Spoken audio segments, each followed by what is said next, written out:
Thank you so much for joining us.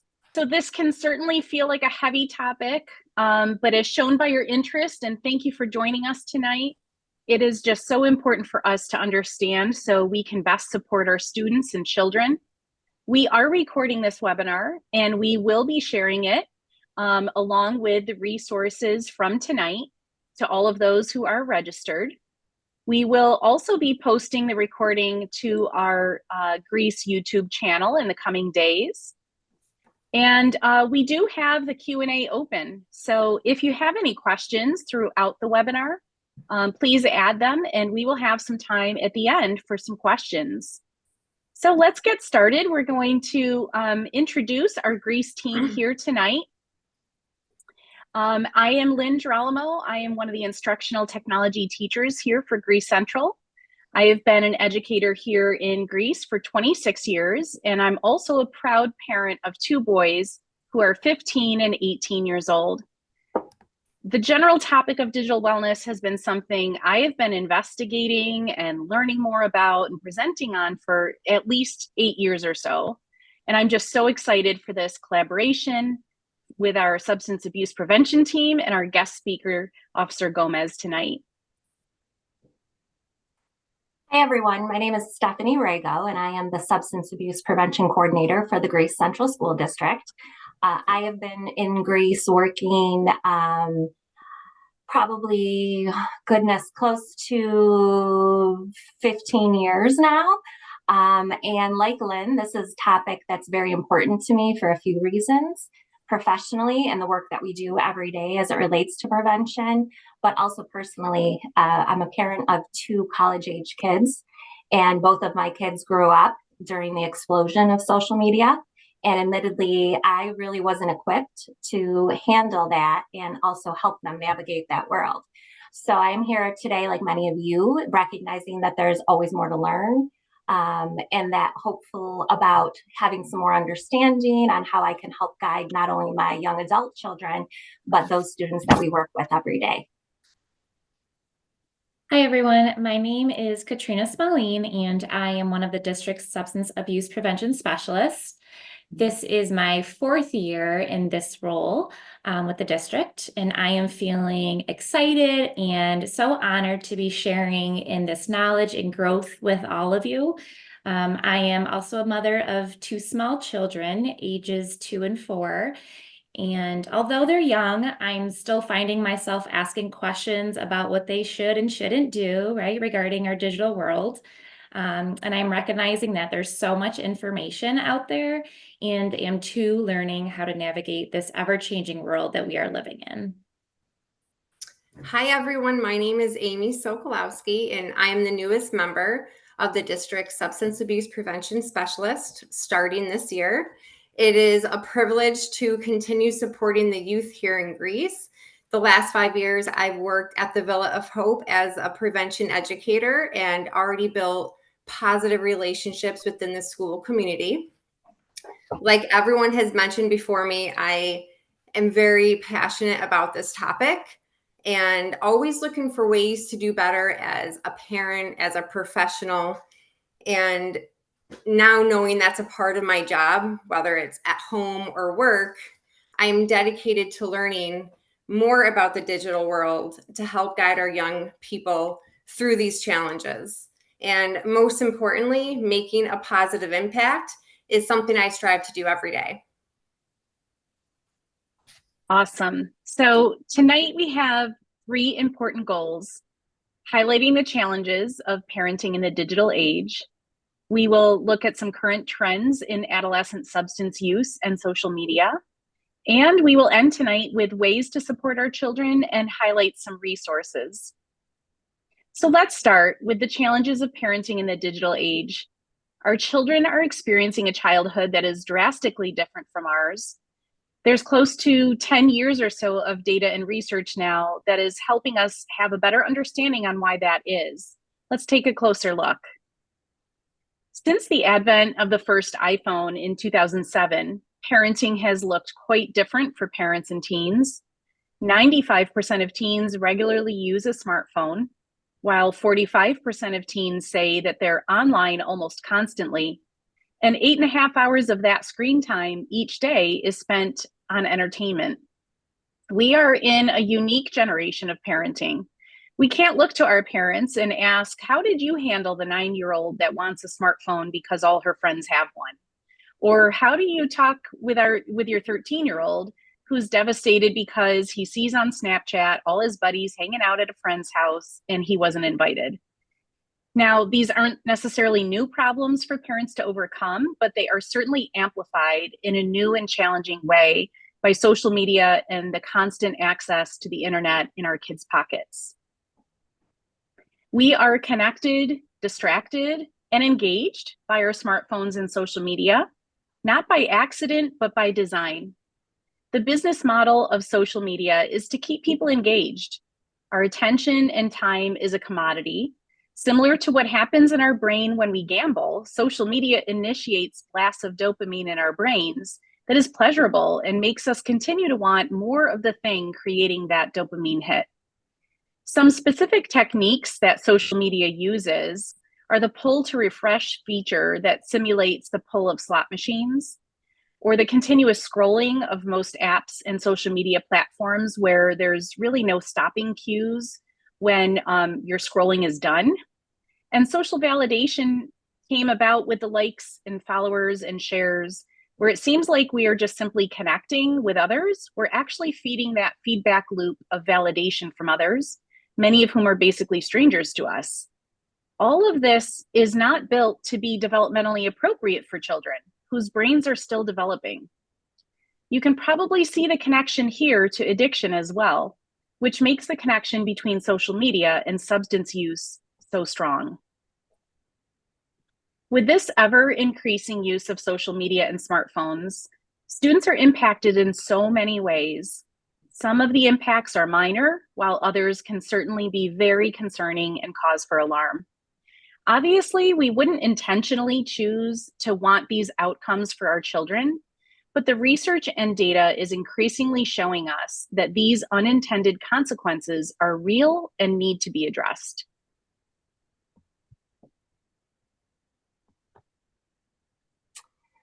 Okay, and as we are planning this event tonight, we heard a lot from educators and parents who had questions about the impact that social media has on our kids. There has been a lot of attention paid to the connection between mental health issues and the increase that we've seen with youth. Some people pointing to social media as a contributing factor. We know it's equally as important to understand how social media impacts a teen's use of alcohol and drugs. Here are a few slides that point to a relationship between the two. There was a study done by the National Center on Addiction and Substance Abuse at Columbia University, and they found that teens who had frequent or daily use of social media were 5 times more likely to use nicotine products, 3 times more likely to drink alcohol, and 2 times more likely to use marijuana. This is compared to those peers who were infrequent or non-users of social media. So what could be causing this? When it comes to substance use, we know that perception of harm matters. Social norms and culture matter. We see what we see online and what others are doing around us also matters. We know that acceptance and the need to feel connected are important to adolescents. And this old idea that everybody's doing it is real for kids. So when we think about peer pressure in the digital age, this relates to celebrities and influencers and their online presence. You'll see some pictures here of just a few. Maybe some of you recognize these folks, but if not, Wiz Khalifa, Diplo, and Snoop Dogg are just a few of the celebrities who regularly post pictures with drugs and alcohol. Actually, more than 7% of Snoop Dogg's Instagram photos involve alcohol and drugs. And a quick search with the hashtag marijuana reveals more than 2.8 million posts. And then we have the power of peer groups. This slide speaks to the sphere of influence, where we recognize that kids are more likely to engage in behaviors that their friends are doing. Another review was a drug and alcohol review in February of 2023, which found that roughly 33% of the study participants saw alcohol-related content posted by peers. And another 41% reported seeing marijuana-related posts by their peers on Instagram. So as mentioned as we started, one of our goals is to educate ourselves on current trends related to substance use and the challenges that teens may face. Knowledge is a critical component of prevention. Over the next 45 minutes, our guest speaker, Officer David Gomez, will share information on what parents need to know about current trends as it relates to vaping, THC and its derivatives, and alcohol. And then finally, he will dive into the world of social media. Officer Gomez has been at the forefront of educating parents and teens on substance use and how social media impacts youth. He has been a school resource officer for several years, working in schools with youth that are most affected by the use of digital devices. Officer Gomez uses his collective information to provide best practices and tips for parents and guardians to help kids stay safe in a new digital age. Please join me in welcoming Officer David Gomez.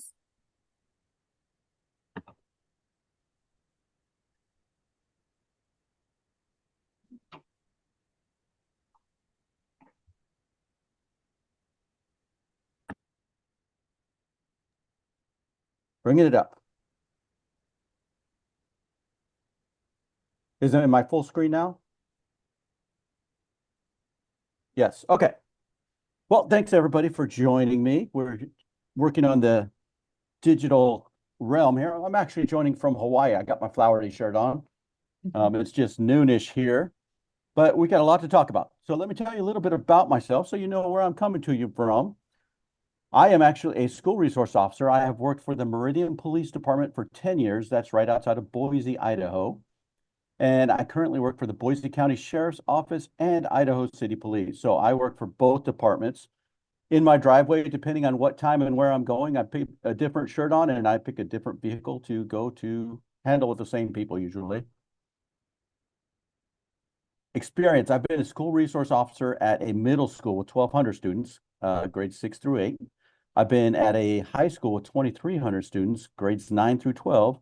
And then currently I'm at a very small school, K through 12 with 300 students. I've been there now for 5 years. So I am currently a school resource officer, so I see the latest and greatest. Now, a little bit about my education on how I came to know what I know.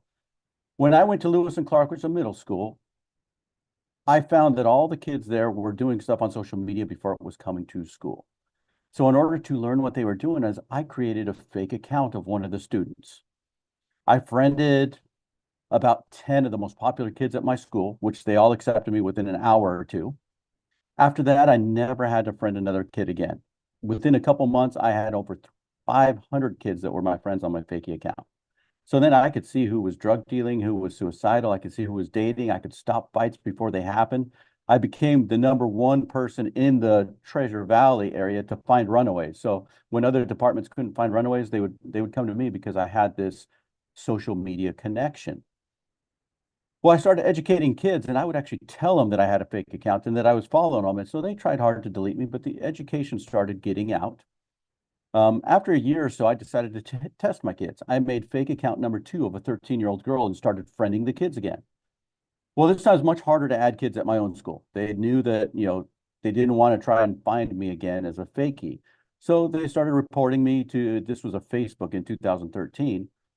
And it was harder to add them. After about 3 months, I had maybe 40 or 50 kids. Once I did that and had those amount of kids, I started accepting friends of friends.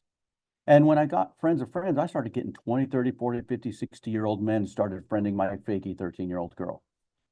Now, for the most part, a big percentage of those men that were friending my fake 13-year-old girl were what we call ghost accounts. They friend you and they never say or do anything. However, right away, I did get a few that started private messaging me.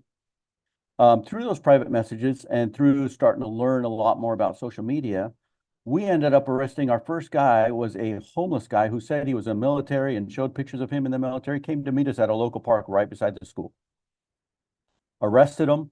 That same summer, we arrested 14 more men who came to meet based on my 13-year-old girl account. And every one of those men had connections to my school, or else I wouldn't have them on my account.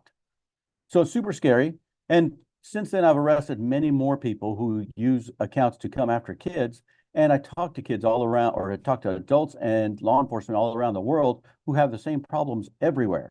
And this can happen to anybody. So the information I'm about to give you is from a lot of the arrests that I've made from dealing with kids at schools every day. And even right now, I'm in Hawaii, I was teaching at school. So I get to ask them, what kind of drugs are you seeing? What's going on with vaping? What's going on with social media? And so I get the latest and greatest. And what I've found is that no matter where I go, it's pretty much the same. As soon as kids have Wi-Fi, they're very similar all around the world. Okay, enough about me. Let's talk about some drugs. So as I talk about addiction today, the simple term I use for addiction on the kids and tell them about is, hey, addiction is giving up everything for one thing. Okay, and you can be addicted to drugs, you can be addicted to nicotine, you can be addicted to pornography, you can be addicted to Snapchat, to gambling, to golf, to crafts. You can be addicted to all kinds of things. If you give up everything for one thing, that is going to be what we determine to be an addiction. Now, right now, the biggest problem every school that I go to is having is with vapes, right? They are the biggest problem everywhere. And I will tell you at my personal school, so K through 12 is 300 kids. I probably have 100 and some in high school. I have written half of my school citations for vaping, half. And some of them I know are vaping and I just have not caught them yet. So vaping devices are super easy to get. They're easy to conceal. They're odorless and smokeless now. And they come in all kinds of fruity flavors, which the kids love to have.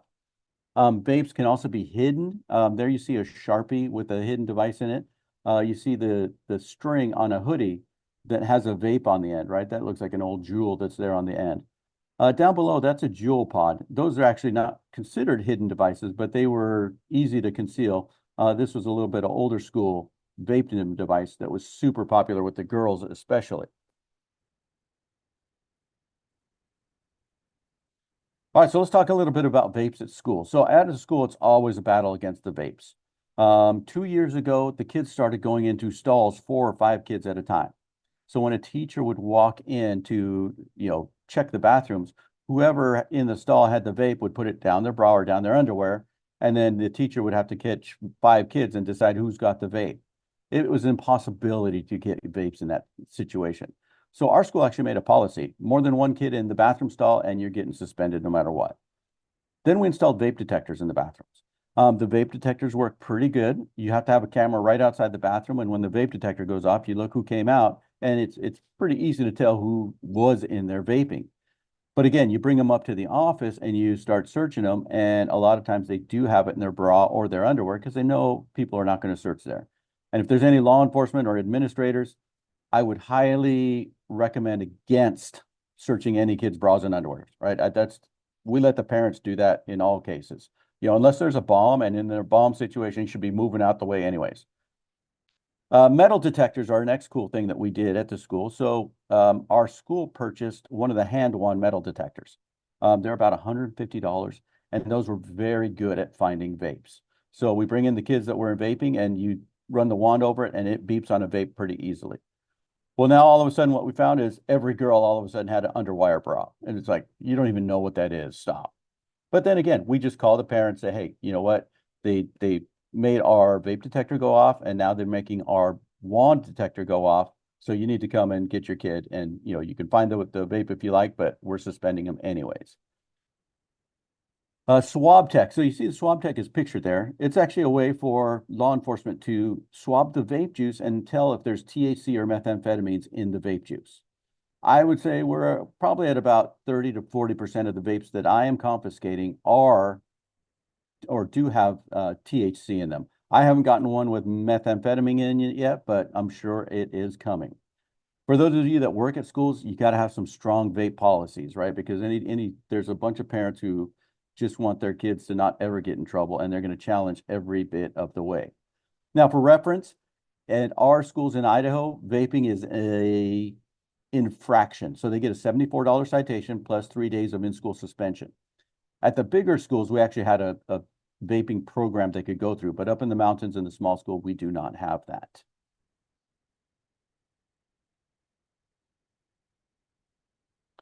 Okay, so let's talk about the amount of nicotine in vapes.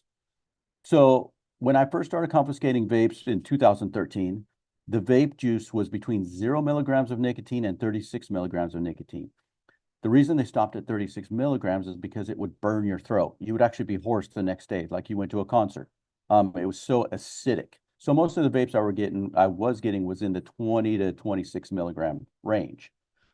Well, at some point in 2015, 2016 timeframe, somebody decided to start adding sodium or salt to the vape juice, which took out the acidity level, and instantly they jumped up to 50 milligrams of vape juice. So almost most of the vape ones that I get are 50 milligram vape devices. Just for kind of a comparison, cigarettes have approximately 9 milligrams of nicotine, and only 4 milligrams of that gets to your lungs, right? And so now instantly we're jumping up with kids to 50 milligram nicotine levels. It's a lot of nicotine, especially for a body that's still developing. If a kid doesn't eat well or doesn't get enough sleep and they take a hit on a 50 milligram vape, they will go into seizures. I've seen this about 14 or 15 times now, where they drop to the ground unconscious, they flop around for a bit, they profusely sweat because they're taking a hit on a 50 milligram vape. I haven't seen that happen from the THC vapes, but the THC vapes are a little bit new at this time. All right, so up in the right-hand corner of the screen, you see one of the flavored vapes. Flavored vapes were actually outlawed federally a couple years ago. The problem is that they put a disclaimer in that law that said refillable vape or refillable vapes, you could not have the Rudy Tooty Fresh and Fruity flavors because they consider it marketing to kids. So in order to get around that, the vape companies just made a disposable vape where they no longer have the refillable cartridges and got around that law completely. Also in that right-hand corner top, you see it says 5% nicotine. The kids all think this is a 95% free nicotine device, when in fact that 5% is the most nicotine you can have in a vape. That's 50 milligrams. If it said, 7%, we're getting to lethal levels according to the FDA, because you could actually kill somebody. For those of you who don't know, nicotine used to be a natural pesticide that they used to kill bugs and things. So putting it in your body is really harmful, especially for somebody that is growing.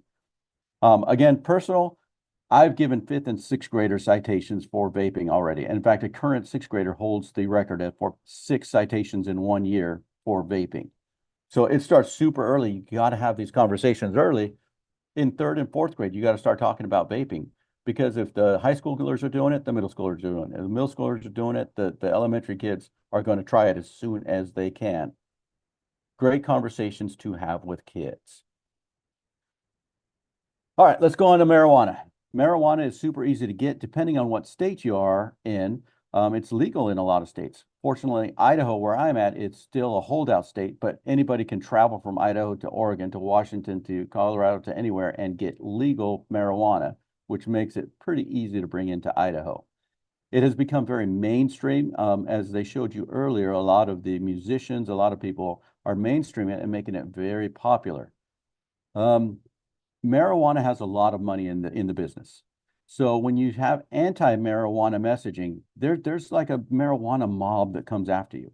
On my social media, whenever I put something anti-marijuana, I get people to come out of the woodwork and say, I'm harming, I don't know what I'm talking about, there's no way. And probably the biggest thing that I get attacked for is saying it's a gateway drug, right? Whenever I say it's a gateway drug, the mob comes after me. They said, it's not, you have no proof. And it's like, look, I arrest people that do heroin, I arrest people that do meth. Never have I met somebody that went from 0 to meth. Never have I met somebody from 0 to heroin. So it's absolutely a gateway. And right now, the dealers are trying to flood high schools with cheap vapes because they know vapes leads to THC vapes, which leads to prescription pills, which leads to harder drugs, right? If you can start them on something, it's absolutely ideal that they would go to something else as soon as they got tired or something isn't happening. All right, so how are we marketing? So you can see up in the left-hand corner here, we have the old iPods that Apple used to send out. Now, these are THC vapes that you're seeing, and they're absolutely marketed to kids, right? That's not adult marketing, that's for kids. And they're specifically trying to target kids, and they're being they're very good at it, and they're very, very successful because I have so many kids who just believe that, hey, they should be smoking THC, that it's good for you, that, you got all kinds of slogans they put out. Versus the anti-marijuana slogans, you don't see much because a lot of people are afraid to go against the giant marijuana industry. Not me, I carry a taser, I'll go against them. Okay, concentrate marijuana. I have seen this in the high school. You see this outside of high school a little bit more. So a little bit of history on marijuana. In the 60s, the THC levels in marijuana plants was between 3 and 6% THC. Nowadays, with the engineering that they do on plants, they've got the marijuana up to 15 to 20% THC. Now, kids can look on YouTube, they can look on Reddit, they can look on Discord and find ways to boil marijuana down and bring it up to 80 or 90% THC. Now at the school, I'm showing you a bunch of concentrates there, but at the school, what we have is dabs, is what they call it. Almost always dabs or wax. Sometimes they bring some shatter. And those are 80 and 90% THC levels, right? So a lot of times when a kid at school is smoking a concentrate, they basically just want to lay down and go to sleep right there because they don't stay awake very long with that level of THC.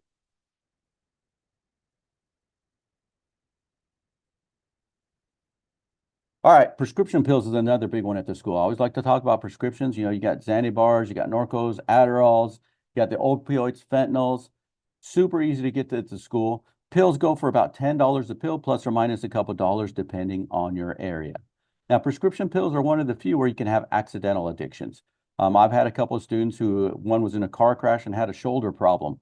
And so she was taking some prescribed medications. When the doctor started weaning her off, she went to street drugs to make up for what the doctor was no longer giving her. At the school level, what we're seeing is kids will get prescription pills, they'll crush them and put them in a Gatorade bottle. That way they can share them with each other. Also, crushing a pill gives you the whole effect at once. Whereas if you take a pill normally, you're going to take a pill and there's going to be a time release. So it's going to take some time for it to release. You crush it and take it all at once, you get the high right now.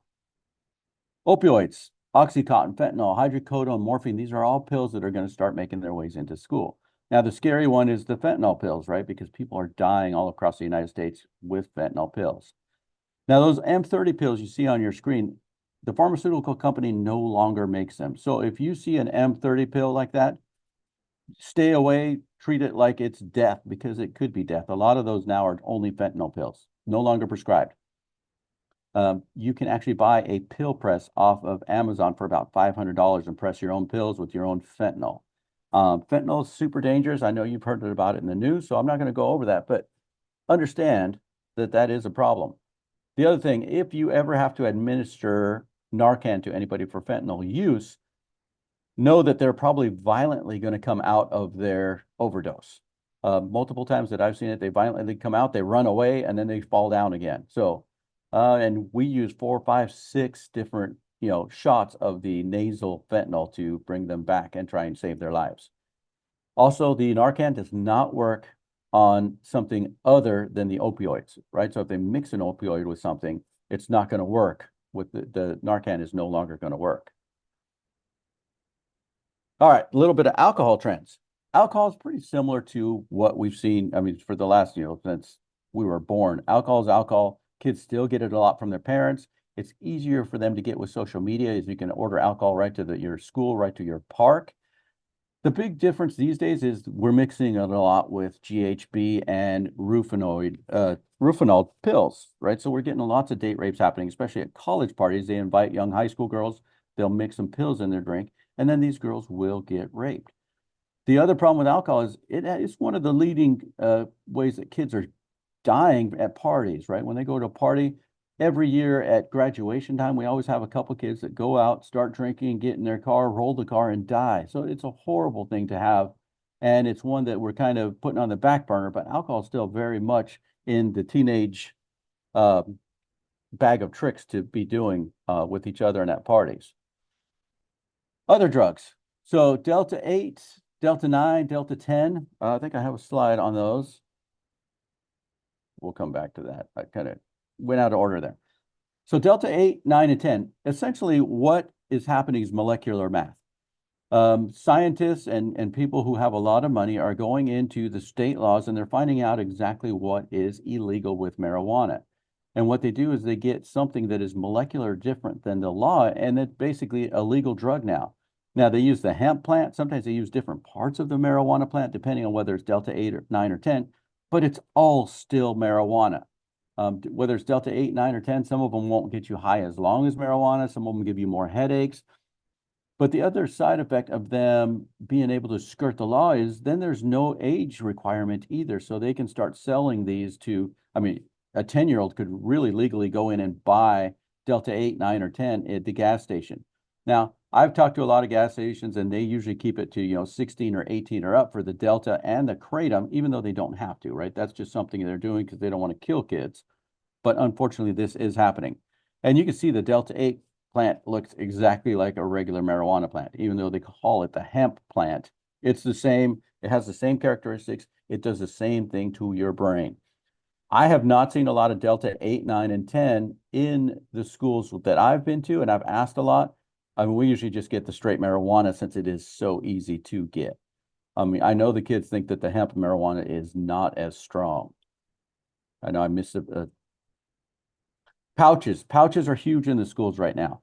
So if you can't get a vape, you can take a nicotine, basically pouch that you put under your gum.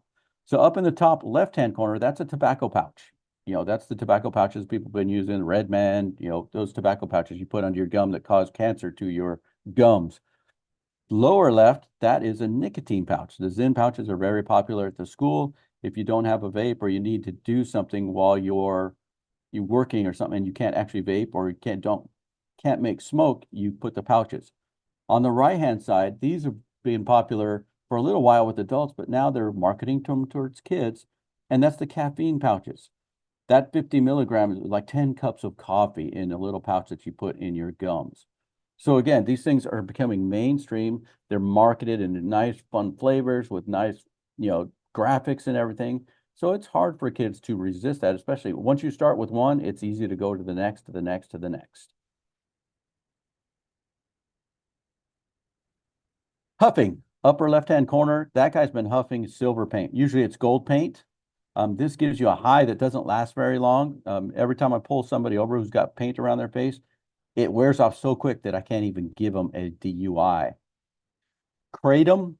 Kratom is basically gas station heroin. It's made from some different plants, and it's like having 50 cups of coffee at once. Again, there's no age requirement, so kids could get it, even though a lot of gas stations do require some kind of age thing, but it's not a legal requirement. LSD. This is a hallucinogen, and essentially, the kids will put a tab of LSD under their tongue. This will cause them to hallucinate. The tabs there are $10 a tab. You can see that's $40 worth of LSD on that quarter there. Super easy to hide. LSD is one that you get high once, it can last forever. Let's see, Trank. Trank is one of the newest ones. Trank is basically, the official name is xylazine. And that's you go into a tractor farm supply store, say you want some tranquilizer for your horse, and then you inject it into yourself. Xylazine, it eats the skin around wherever you inject it. It's awful. Ashwagandha, that's a trend I saw on TikTok for a while. It's basically a supplement, and the kids start taking it. It takes about 2 weeks, according to TikTok, and all of a sudden you're not feeling anything. So if you want to exit your feelings and become a zombie, you take some ashwagandha. Okay, so that's our drug trends that we're seeing in the schools. We're going to move on because we have lots to cover. All right, here we have a teen lingo test for you.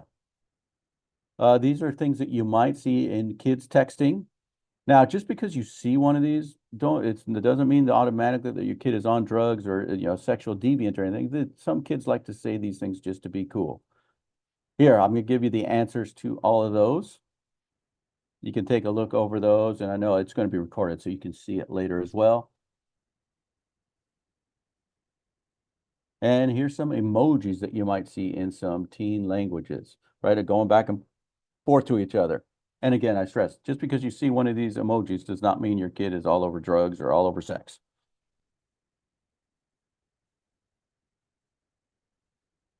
All right, so we're going to go into some social media trends.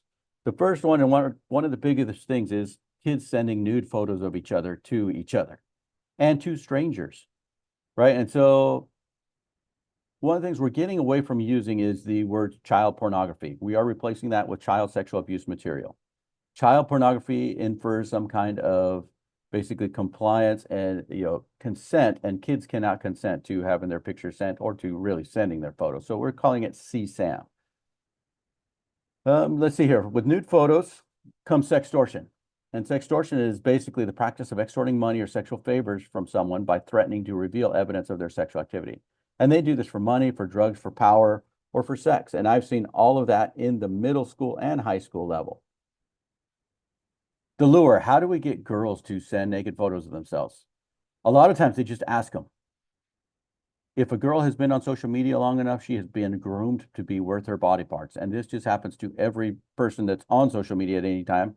You want to get more likes, more shares, more anything, you show more skin. As soon as you do that, you are groomed by millions of people around the world that, hey, that is the right thing to do. That's how you get more likes.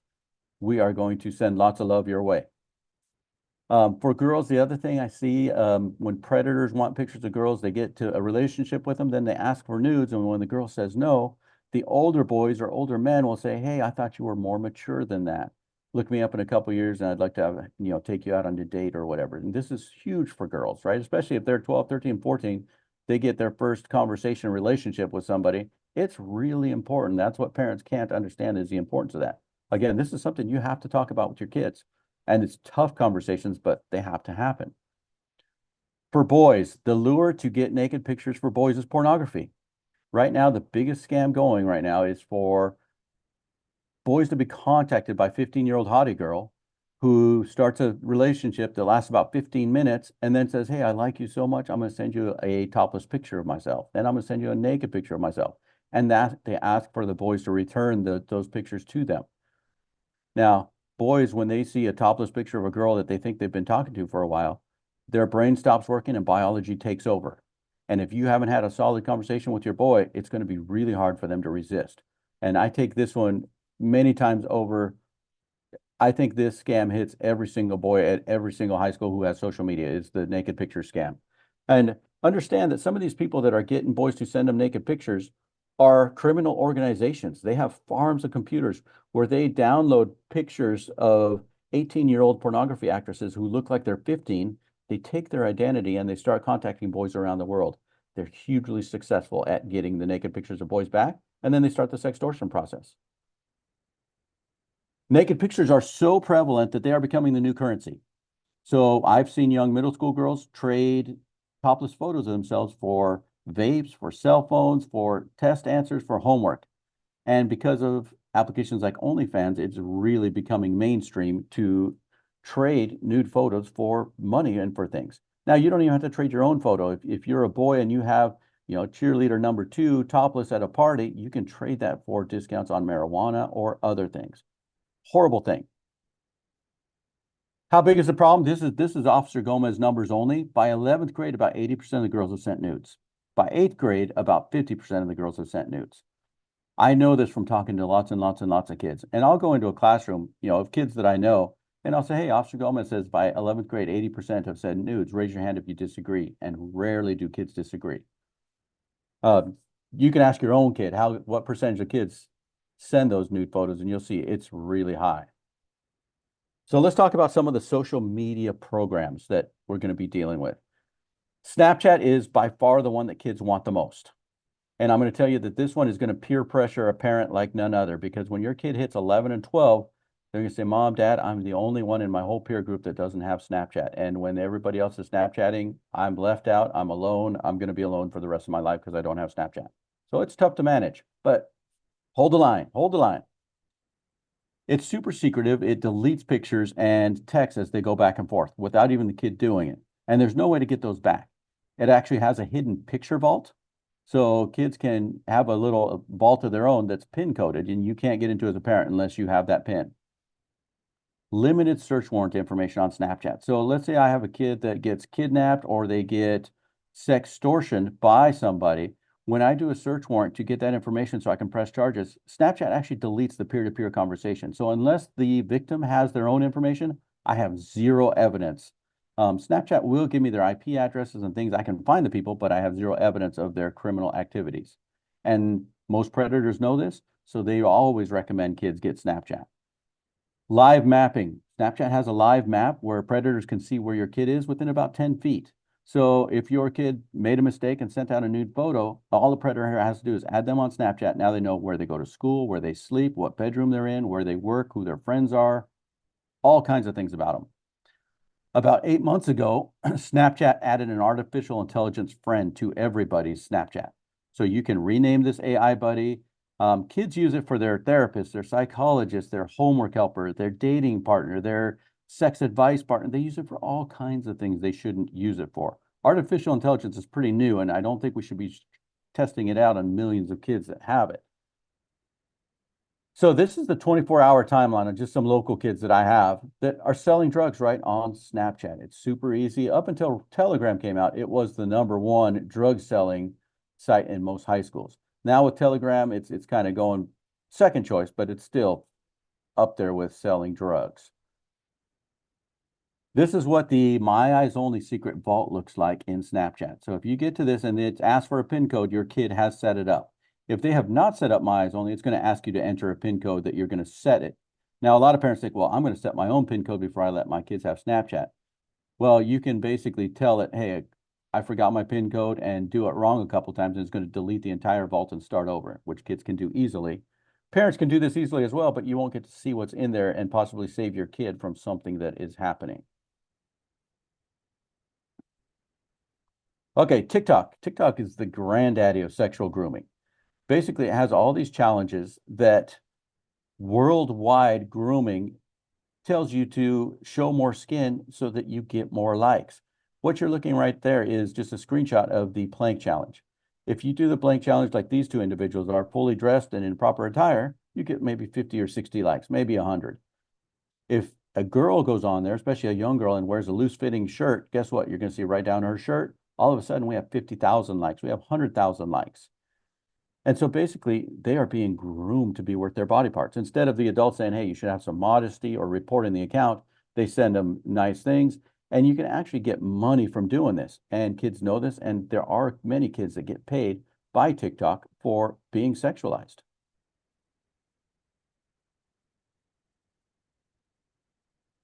All right, OnlyFans. This is basically pay-per-view Instagram. And you can pay a monthly fee, and the monthly is between $5 and like $50 a month. Or you can pay a per picture or per video, and that's, usually it starts at like 50 cents up to like $2 or $3 to uncover one picture or one video. Even though it's 18 plus on this, a lot of kids are able to get around that by having their 18-year-old friend in high school set up an account, and those guys just charge a percentage for setting up the accounts. This is also becoming very mainstream. The video, it might play a video, it might not, we'll see. But basically, it's a TikTok compilation of girls who are sex workers on OnlyFans and are making money and basically showing everybody how much money they make, how they make it, and what they say they do when they're asked. We'll see if this plays. I'm just going to play it for a second.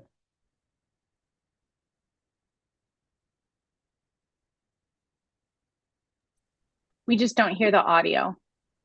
Okay, so basically they're just singing through the, hey, I'm an accountant, right? And that's what they call themselves when they work on the OnlyFans, is they call themselves accountants. And then, hey, where do you work? Where accountants work? Well, what do you get paid? What accountants get paid? Makes it kind of rough if you're really an accountant, because when you say you're an accountant, like, hey, are you really an accountant? You're working on OnlyFans. All right, Instagram. Instagram is picture and video sharing. What most parents don't know about Instagram is that almost every kid has 5 accounts. If you go up to their top account and you do drop down, you're going to see their other accounts. They always leave it on their main account, is what they call it, where that's their grandma and grandpa account. If you click down, you'll see 4 other accounts, and that's their spam accounts. That's what they use for having groups of friends. They can talk about other groups of friends, or they put their smoking videos. So just to be aware. The smash and pass lists, these are basically fake lists that go around the school. So a kid will start a smash or pass list, take a picture of a female classmate, put her on the fake Instagram account, and say, hey, smash or pass. And now everybody in the school comments smash or pass on this student. Smash means I would have sex with, pass means no thank you. Extremely bullying, no matter whether everybody puts smash or pass on you, it's horrible. And you can see I've listed a bunch of the other lists that are happening as well, right? You have school name confessions, you have rape lists, you have body count lists. Body count list, that's basically how many people you've had sex with over your lifetime. That's also a terminology that's becoming mainstream. What's your body count?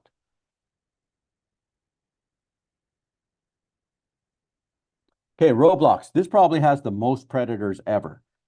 A popular game between 6 and 12-year-olds. Why are all the predators on Roblox? Well, if you are going fishing, you're going to go fishing where the fish are. If you are going after kids, you're going to go where the kids are. And guess what? The kids are on Roblox. So there's tons of predators on Roblox with fake accounts acting like kids and going after kids all the time. This is also bad because a lot of parents use Roblox as a babysitter. Back in my day, it was Barney. You know, you'd put the Barney tape in 52 times and rewind it all day long so you could get some chores done.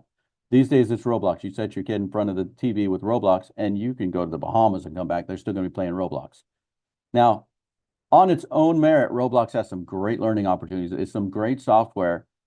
Unfortunately, they have no way to keep the predators out. And there's no way to do it. People can fake their way in. There's no way of identifying who the predators are. So as a parent, if you allow Roblox, you've always got to be looking over their shoulders to see what's going on. And so I get parents, well, what if you turn off the chat? You can turn off the chat, which helps some, but inside the program, there's actually drawing walls where you can draw things. I mean, and people always like to draw swastikas, they like to draw penises, but they also draw other account names. Hey, add me on Be Real, add me on Snapchat, add me on this, that, and the other. And so they're giving kids messages even without the chat being enabled. So Roblox, one to be very careful of. And it's sad because Roblox could be a very good educational tool for kids. All right, Telegram. Telegram has been around a long time, but it's recently being used by a lot of sex traffickers and drug dealers. Telegram is geo-based. So if you install Telegram and you say groups near me, it's going to show you groups that were initiated within 5 miles of your location. Now, I test this at almost every place I go, including, you know, I'm in Hawaii this week and I tested it. And you can see on the sign, all kinds of stuff are available. There's scams, right? The clone card, the ID card, the fake driver's license, those are all available. A lot of these guys want you to do stuff in crypto. The reason is because they're going to sell you 3 pounds of marijuana on crypto, and when you pay them in crypto, they're never going to give you anything. You've just been scammed. The way I get through these things, I ask them if they take cash. As soon as they take cash, now I'm dealing with a real person. This is much like Backpage or double page that's recently out. I use it to figure out, you know, what kind of drugs are in the area, what kind of sex is being offered in the area. But lots of kids, they can be on pornography in like 3 seconds by downloading this. And it's one that parents don't understand or know about. Telegram is also very much encoded, so it's hard for me to get any information if I have a victim of anything. So those are the main social medias. Let's talk a little bit about the scams. I'm just going to do the top 3 here. The naked picture scam we talked about, where people send naked pictures to a young boy. The Lululemon scam has nothing to do with Lululemon.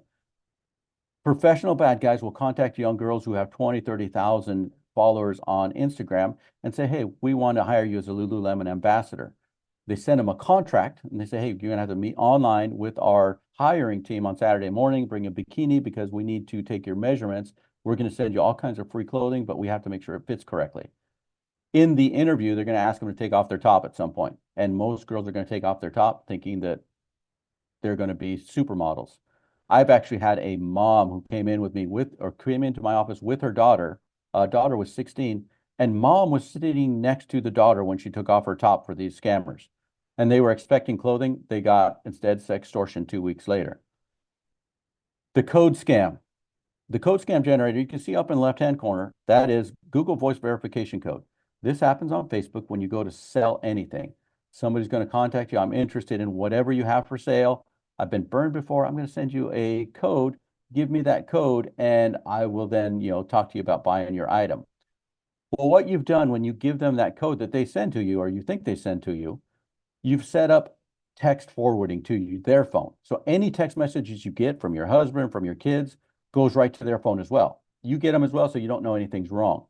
Well, what they do is they go on your social media and they say, reset my codes, which sends them a text message. Now they own all your social media. They're going to go through, they're going to look for anything inappropriate, anything they can sextort with. Or if you have a small business where you've built up over the years a bunch of Instagram followers, they're going to say, hey, pay us 500,000 or $500 to unlock it, or pay us $1,000 to unlock it. So super ugly. Actually, number 4, the kidnapping scam, that's using AI. So if your kid ever puts a video online with their voice, now the bad guys can copy their voice and they can make it say anything they want. So one that happened at my school, the mom got a call at work and she could hear her son in the background saying the drug dealers had him and that she needed to send $1,000 wire transfer or they were going to hurt him. And she said, I heard my son in the back of the car. And her son was at school with me the whole day. So crazy things that are coming up. Okay, so let's talk about some of the things that you can do as parents to minimize some of these things. The first and foremost, no Wi-Fi devices in bedrooms. And this means phones, tablets, PlayStations, any gaming systems, Chromebooks. School-issued Chromebooks are just as bad as anything else.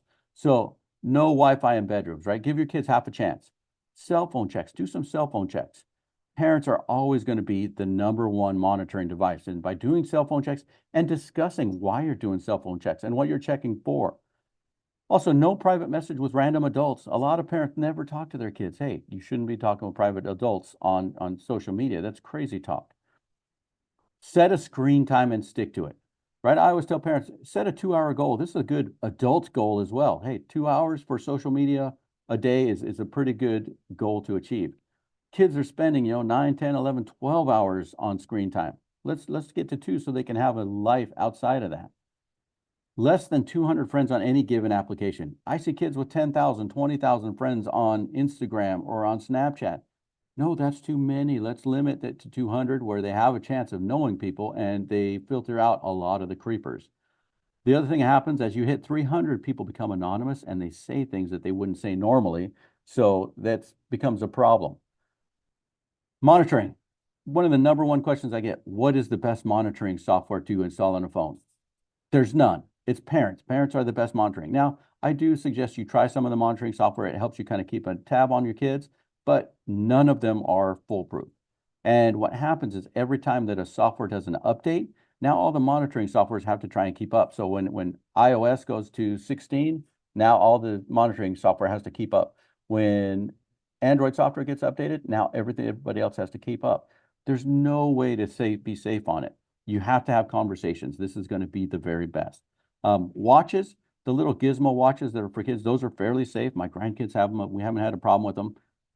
Kids are going to be too old for them by about 11 or 12. They're going to say, I'm not wearing that thing to school because I'm going to get teased. Safe phones. So there's a couple of companies that make safe phones that they ship you the phone, they monitor it, they help you out. I highly recommend those over a regular phone. Flip phones, I recommend those over a regular phone, but understand none of them are completely safe. And if somebody tells you they are, they're not telling you the truth. Okay, talking with kids. We have to have serious talks. We have normalized giving kids cell phones before we've normalized the safety that should come with them, right? You've got to talk to them about bullying. What happens if you're bullied? What are the different things you can do? What happens about drugs? What are the different things we can do with drugs? And so drugs, what I find is most kids are not going to accept drugs from the fat guy in the ice cream van with no shoes. That's an easy one.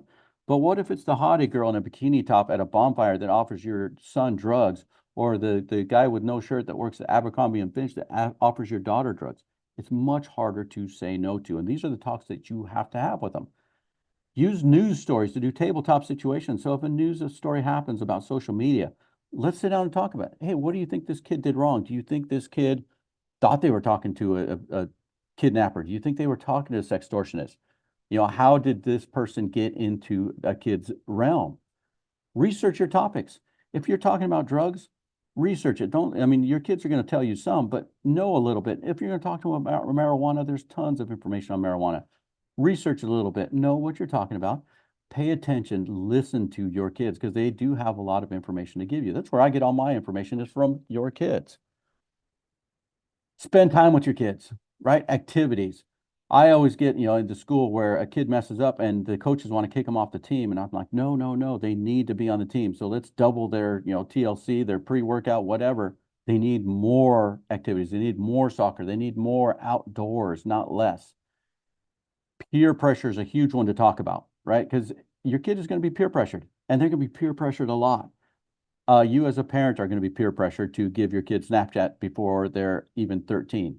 Now, every social media platform requires you to be 13 to have your own account. Unfortunately, I see many, many, many like 5th and 6th graders who already have Snapchat. Talk about relationships. This is a big one. I see lots of parents who don't talk to their kids about relationships, so the kids don't know how to get in or out of relationships. And getting out of a relationship is just as important as getting in one, right? Because I see kids that hold on to relationships way too long because they've seen it in their parents' relationship, or parents have never had this discussion with them. Talk about school, how you expect them to act at school, why they're going to school. What kind of respect issues do you think they're going to have? What do you expect from them in their school life? Okay, so I'm putting up a little bit of my contact information. You guys can contact me on Facebook, Instagram, YouTube, or you can send me an email. I also have short videos on different topics. On Facebook is where I put most of my stuff and try and keep it as new as I can. And I think that concludes my section. I'm going to hang on for questions and answers at the end.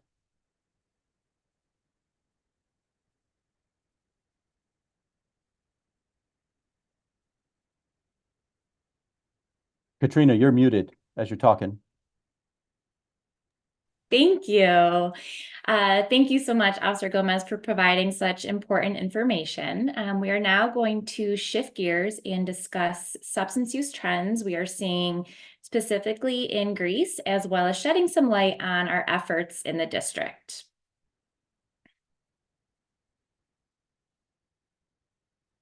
So every year, our students anonymously take part in the Youth Risk Behavior Survey. This is a national survey conducted by the CDC that measures health-related behaviors and experiences among youth and adults. Results from the survey help monitor health trends, identify emerging issues, and plan and evaluate programs that can help improve adolescent health. So these are some of the results from the survey that our students took this fall. Here are the percentages of students that answered yes to using these substances ever in their lifetime. As you can see, it is broken down between middle and high school. It's always important to look at these numbers to help ground ourselves in the data, especially when we're feeling a heightened sense of substance use and or mental health needs in our buildings or our communities. If you look at the data across the county and even nationwide, we are seeing a decrease in use amongst teens, which helps validate all the hard work we are doing as parents and educators. A unique part of our work is being able to provide support in all 3 tiers of intervention across the district. Tier 1 being all students, Tier 2, a target group of students, and Tier 3, that one-on-one support. For Tier 1, which is given to all students, we are working alongside various stakeholders within the district to provide substance use prevention lessons, grades K through 12, that align with specific events such as Red Ribbon Week or National Drug and Alcohol Facts Week. We are also helping to support the school counselors through their Monique Burr curriculum. We have partnerships with the Villa of Hope that takes the lead on our Too Good for Drugs program for all of our 6th graders, and the U of R with the Above the Influence for all of our 8th and 9th graders. For Tier 2, we have specific evidence-based interventions for students who are caught in school for the first time with either nicotine or marijuana. We know that longer suspensions are not beneficial for the student or the family, so we have created these programs, in lieu of longer suspensions. Within these programs, students complete a series of assignments that provide them with some substance use education along with SEL work and exploring healthy coping skills. There's also a restorative component that allows a student to really explore how to repair the harm that was caused by their decision, and working alongside a safe adult in their life. We also provide a more intense layer of support with students one-on-one if needed. Our team is always expanding our menu of supports in both areas of prevention and intervention, based on the needs of our district, as well as changes within our community, and always staying relevant. Okay, so in terms of digital wellness, that can be described as a positive state of mental, physical, and social emotional health pursued through intentional, authentic, and balanced engagement with technology and interactive media. And some of the ways in which we are supporting these efforts is one of the tools that we're using in Greece Central for grades 3 through 12 is Win It Social. It's a platform by the Social Institute that empowers students to navigate social experiences, both online and offline, in healthy, high character ways. Win It Social is aligned with CASEL's competencies by connecting these 5 areas to online behavior. So what does it mean to have self-awareness and social awareness when communicating online?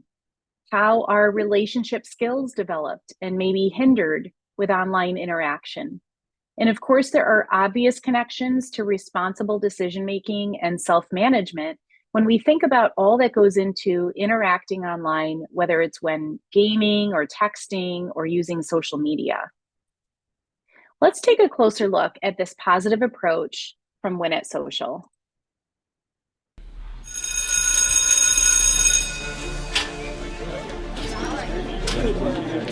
What if I told you I'm part of the biggest team in the world, but you've never heard of us? We like and post, snap and share. We're the texters, the grammars, the go-getters of this generation. Our team doesn't win through points and touchdowns. Our field is our phone, and we win by using it for good. What if I told you our devices are our voices, and we use them to do great things, to spark movements, to follow role models, to share our strengths? Parents call it social media. We call it being social. Hey. What if I told you that our team needs coaches, role models to help fill our feeds, who use their devices for good? Friends, parents, teachers, leaders, show us your best moves. Everyone tells us the don'ts. Don't post this, don't share that. Teach us the do's, how to deal with bullying, who to friend and who to block, when to put our phones away.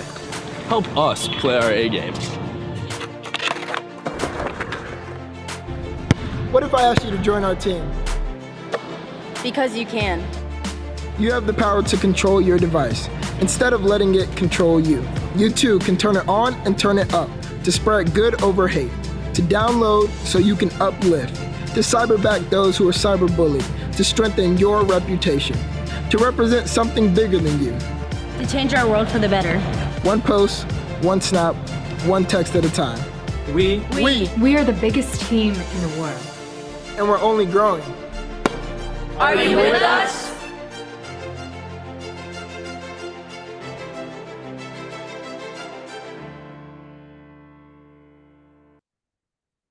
So additionally, through our partnership with the Social Institute, every family and staff member in Greece can have access to the Social Toolkit, which is a resource that provides access to all the family huddles, which are showcased in the Win It Social lessons, as well as a playbook explaining popular apps.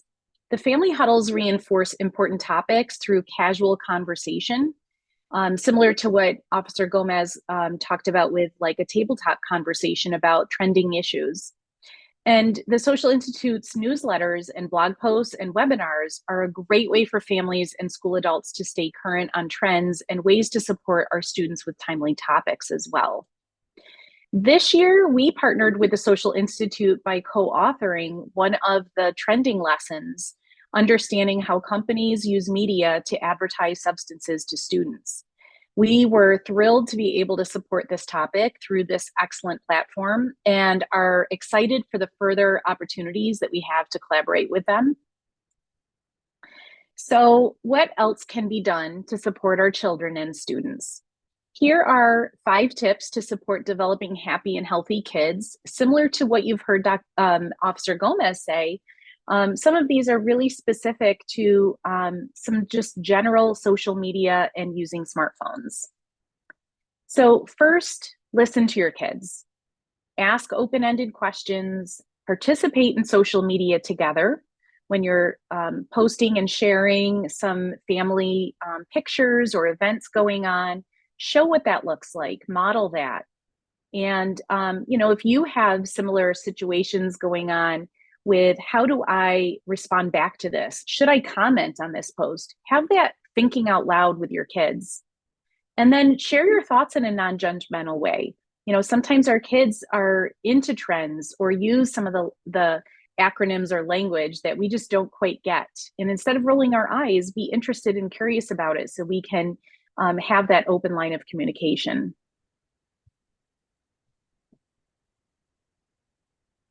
Second, talk about what is rewarding. How does sharing and getting likes and follows feel? What are some other ways to participate that feel rewarding? Have those conversations with our kids. Talk about what is risky. Notice certain posts or celebrities engaging in risky behaviors.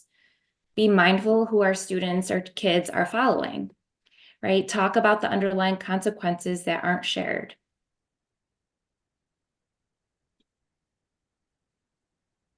Be informed. Pay attention to the trends. Notice how substances are glamorized. Use tech settings with your child. Openly communicate about an online presence. We have to assume that whatever is being posted or shared is there permanently. And finally, have a plan. Be proactive with a plan that you and your kids discuss together. Agree on screen-free times, maybe the dinner table or in the car. Talk about phone curfews. Where does the phone get charged at night? We highly recommend that it's not their bedroom. Maybe it's a common area downstairs in the kitchen or in the living area, but somewhere where they can have a sacred space for sleep in their bedroom at night. And talk together about good digital habits. And, don't forget to model those too. Are we putting our phones down when talking with one another? Are we feeling uncomfortable silence with time just scrolling on social media? Working on a plan together can be a really powerful strategy. And then again, just to reiterate, what about the monitoring programs? Installing parental controls or filters, timers, and other device restrictions is a common strategy that many parents have for monitoring their children's phones, which is great. But we have to remember that these tools do require upkeep and parent oversight. And certainly using some of the settings and features embedded in apps and the phones themselves can be powerful and helpful. But most importantly, none of these programs will tell you how your child is feeling. Again, having regular conversations to understand how they feel about their life online, open communication is key.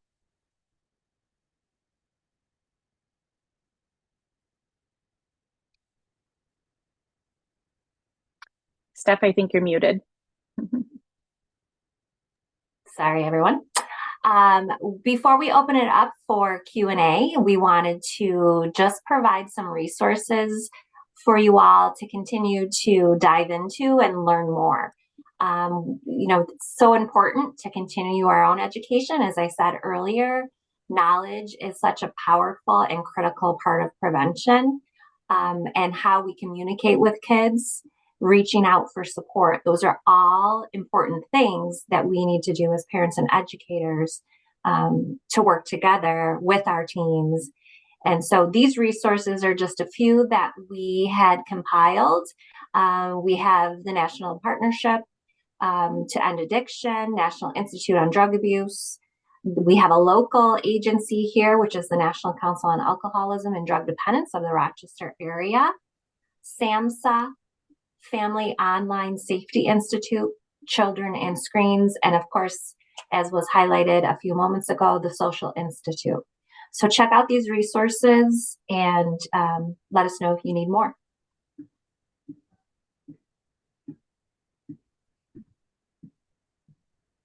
All right, so we're going to take some questions now. And if there's anything that's still lingering that you're wondering about, this is the time to go ahead and open up that Q&A and type that on in. And we also have some questions that came through when you registered. So we're going to be looking at those as well. All right, Amy, do you have any that you want to kind of share out loud with us?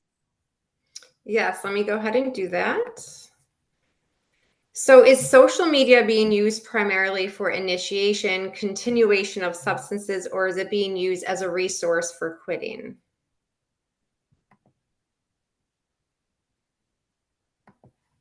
That's a great question. Can one of our substance abuse prevention specialists answer that?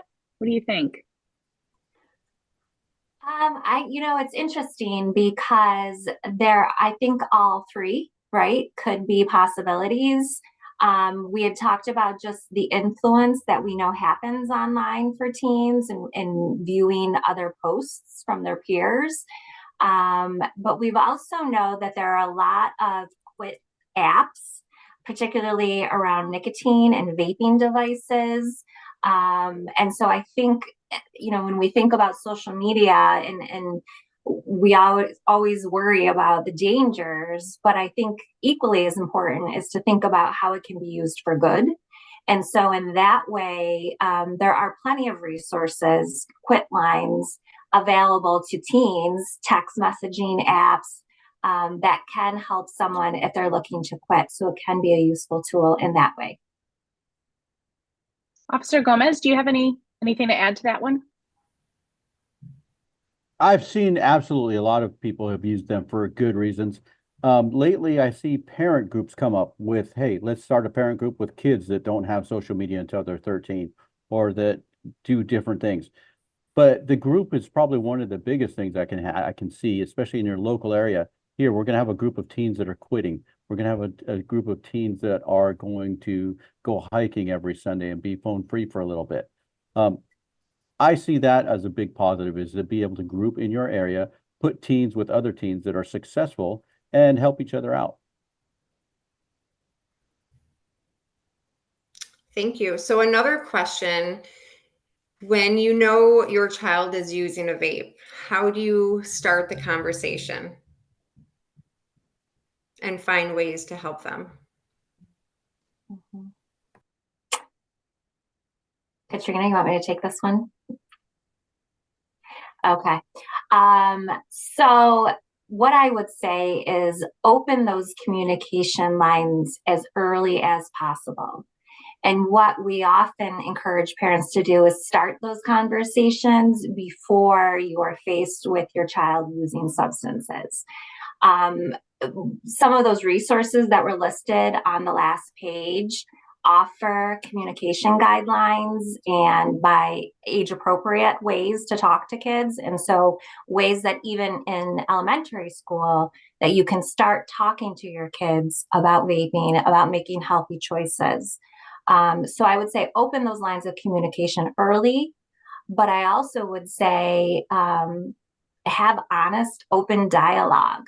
Let your teen know when they are using a substance, some of the issues, what are your expectations of them, what are some of the consequences associated with that, but also leaning on other people to help you is going to be equally important. So those conversations are never a one and done and always can be challenging. Expect that they might not go the way you had hoped the first time around. Especially with teens, they might become defensive, and we as parents might have heightened emotions around it. And so it might be things that you have to continue to revisit over time, but continue those conversations.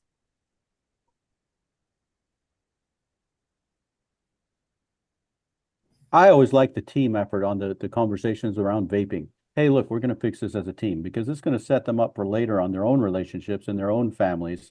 Hey, we have a family problem. Let's fix it as a family. Let's talk about it. How can we do this and be a team and understand that, hey, look, this is what families do for each other.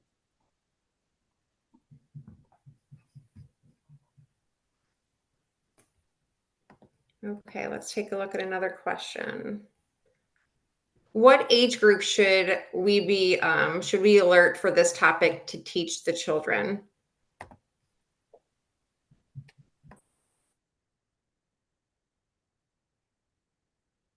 Which topic in particular?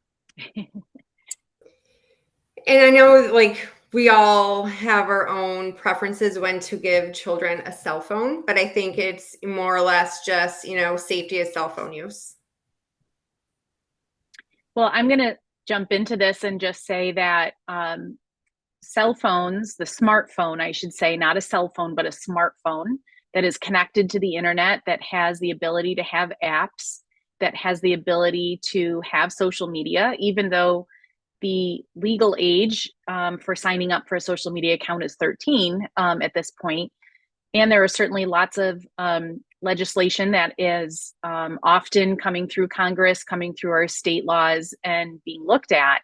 Currently, there's really nothing stopping from a child creating a social media account. So I think it's a real question that a family needs to be thinking about around why do we feel the need to give our children a phone at what age? And every kid is different. So also really knowing that. And as Officer Gomez mentioned earlier, there's lots of other options besides iPhones and smartphones.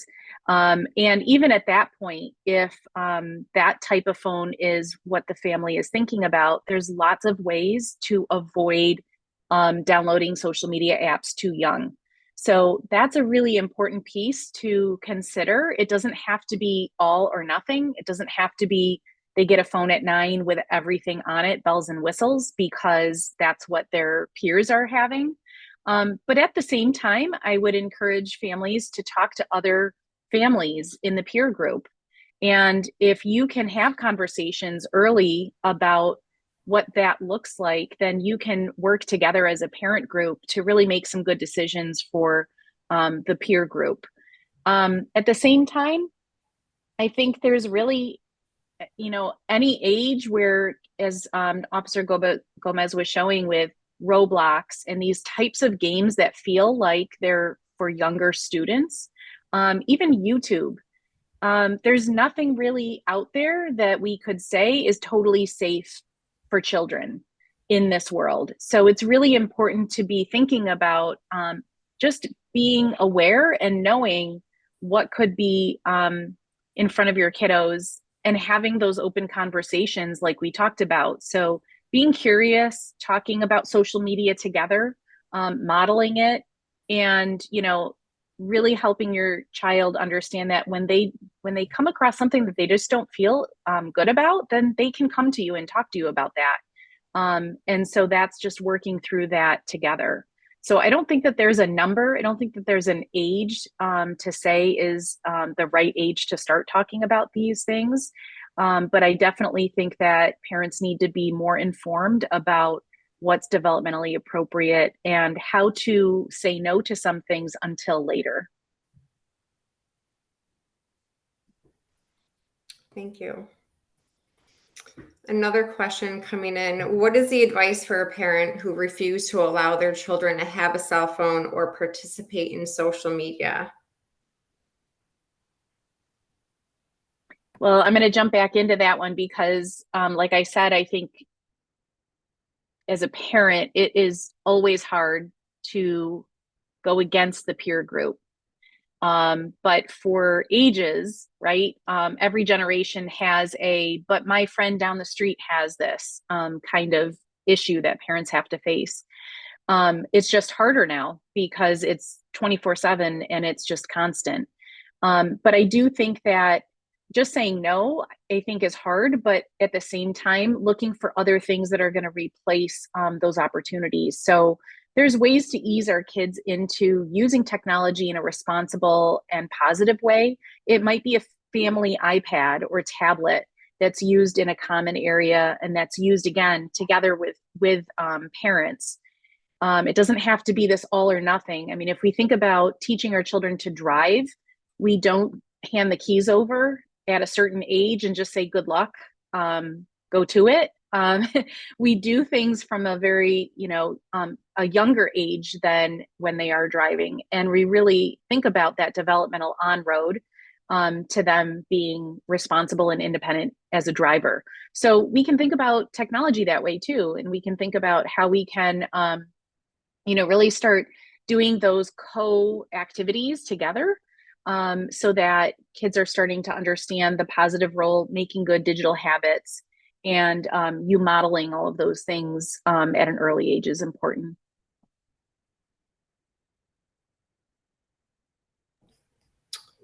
Okay, another question coming in. Does an intervention for social media abuse resemble a substance abuse 12-step program intervention? In my experience, it actually does.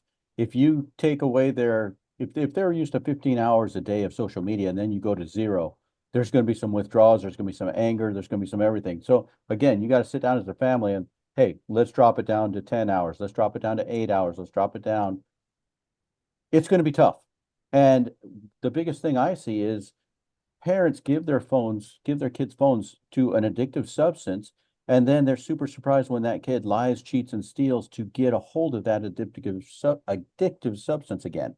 If you go cold turkey, they're going to find a burner phone at school. They're going to find loaner phones. They're going to do whatever they can to get back online. So yes, treat it just like an addictive substance, because that's how it's going to be. The addiction is there, and you can't just cold turkey.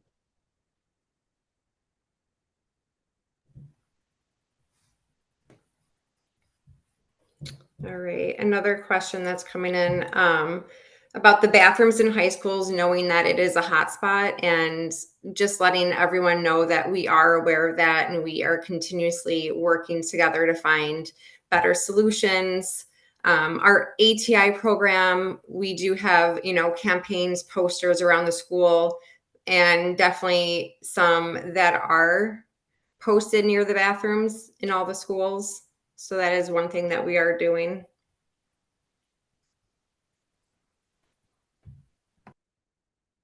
Amy, I love this question here. How can we get across to families and students that marijuana does have an addicting agent?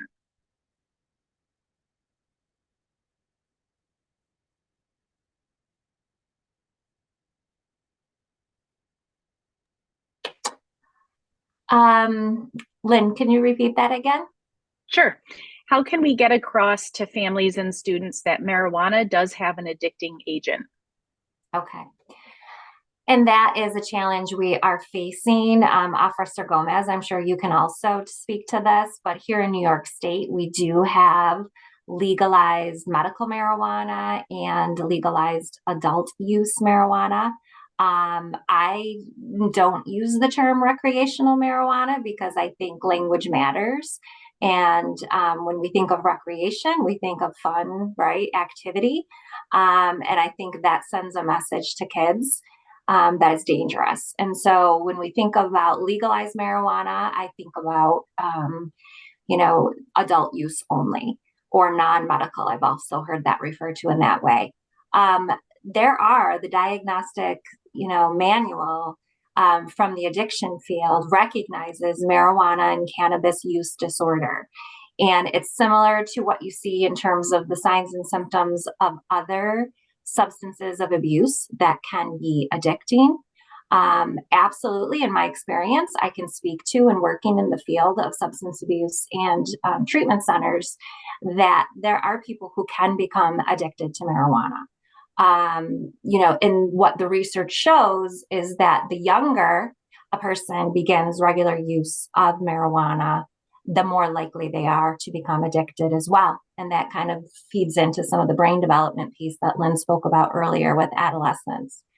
And so it absolutely is addicting. I think we're fighting a culture, a very powerful culture, right? When we think about the legalization piece, and it's things like this, coming together to learn more that I think maybe specifically with that focus that can be helpful.